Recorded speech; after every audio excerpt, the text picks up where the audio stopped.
என் கழக தோழர்களையும் என் நாட்டு மக்களையும் பார்க்கறதுக்கோ சந்திக்கிறதுக்கோ தடை போடுறதுக்கு நீங்க யாருங்க?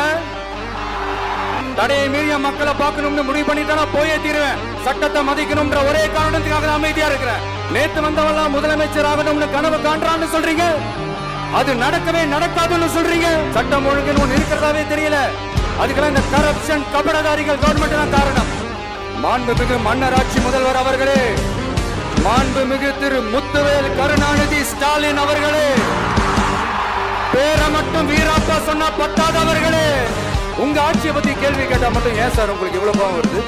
அவங்க உங்களுக்கும் மேல மாண்புமிகு திரு மோடிஜி அவர்களே, என்னமோ உங்க பேரெல்லாம் சொல்றதுக்கு எங்களுக்கு ஏதோ ஒரு பெரிய பயம் மாதிரியும் நீங்க தானே கேட்டீங்க. வச்சுக்கோங்க, தமிழ்நாட்டுல இருந்து வர ஜிஎஸ்டியை கரெக்டா வாங்கிக்கிறீங்க, ஆனா தமிழ்நாட்டுக்கு பட்ஜெட்ல நிதி ஒதுக்க மாட்டேங்கிறீங்க. ரெண்டு பேருக்கு நடுவுல தான் போட்டியே.